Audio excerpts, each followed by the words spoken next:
to the Conservative American Message, hosted by the one and only Cam Lau.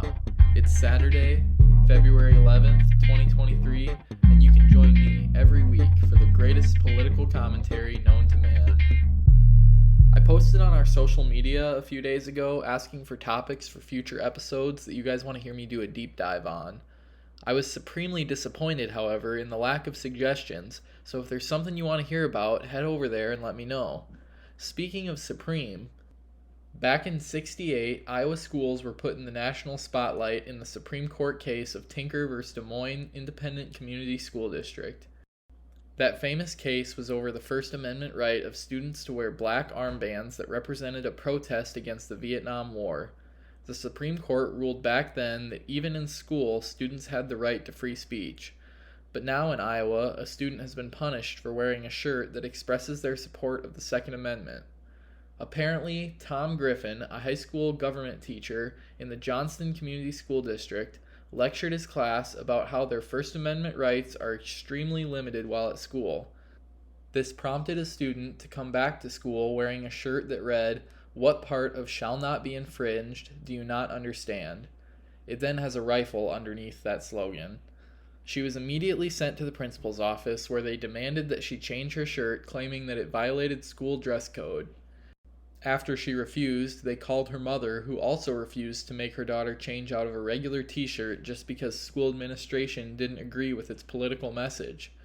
The school decided to suspend her, which has now led to a lawsuit. Of course, the suit cites Tinker v. Des Moines Schools, wherein the legal precedent was set that students do not shed their constitutional rights to freedom of speech or expression at the schoolhouse gate.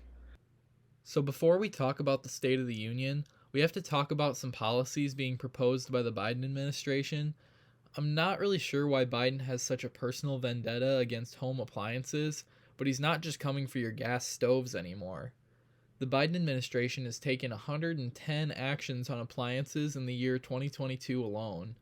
The Department of Energy is now seeking to regulate washing machines and refrigerators to force consumers to purchase only more expensive so-called high-efficiency machines by the year 2027. It has been proven that the upfront cost of these appliances is greater than what will be saved over its lifetime in water and energy costs. It's the same debate as the electric cars. These bureaucrats in the swamp don't understand that middle-class Americans can't simply buy everything brand new just because the government deems it to be green. Many Americans actually have to go into debt just to buy cars, stoves, washing machines, fridges, and all that stuff. The last thing the middle class needs in America is more consumer debt. But don't worry, because Biden will give you pennies on the dollar of your student loans. Why is it that the Democrats do everything so backwards? They claim to be the party of the working class, but they're really just a bunch of elitist bullies doing everything they can to keep you down.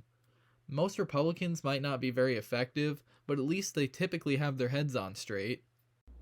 I wanted to pause here in between things to ask a favor of you guys. There are a lot of you that already do, but some of you are not yet following the Conservative American Message on social media. We are on Facebook and Instagram at the Conservative American Message, so go ahead right now and just give it a follow. I'm also excited to announce that the show is now available on YouTube as well as anywhere you listen to podcasts. So follow the show wherever you are and make sure to share it with your family and friends or anyone you think would appreciate it. Even if they wouldn't appreciate it, just share the crap out of this thing. But for now, let's get back to it.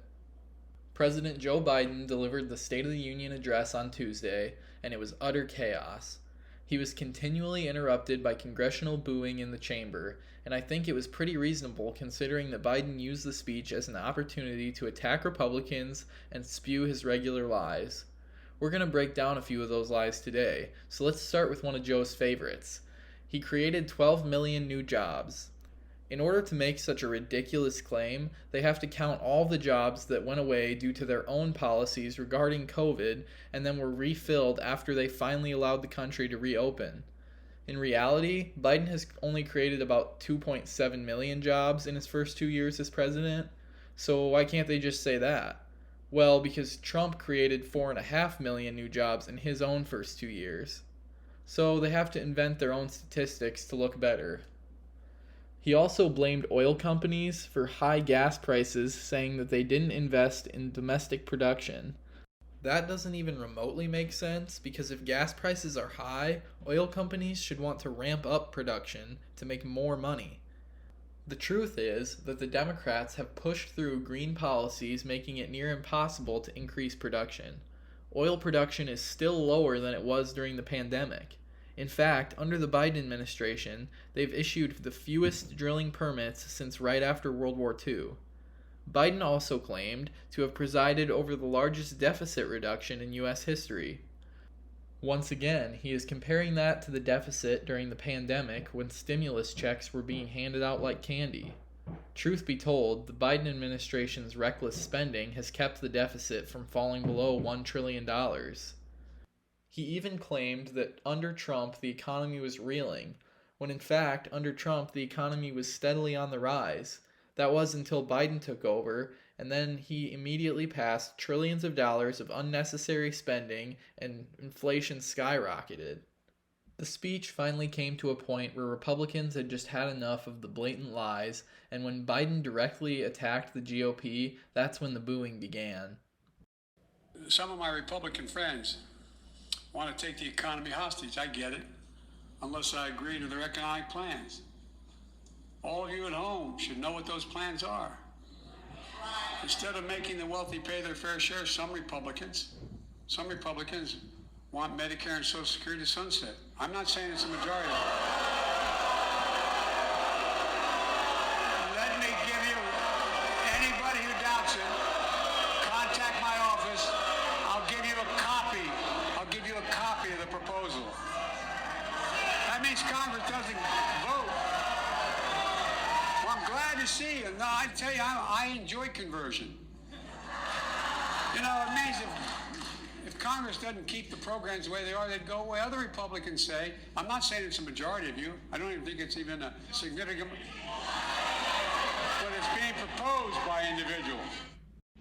Just to be clear, no Republican in Congress has proposed cutting Social Security or Medicare. It's a blatant lie.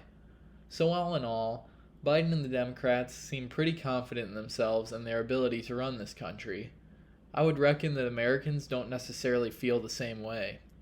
He can go ahead and say that he's doing a good job and the economy is improving all he wants, but real people like you and me still have to suffer the consequences of their incompetence. Well, that's all I have time for. Were you offended by this podcast? Good. Thanks for listening, guys. I really appreciate you all. Have a great week and stay conservative.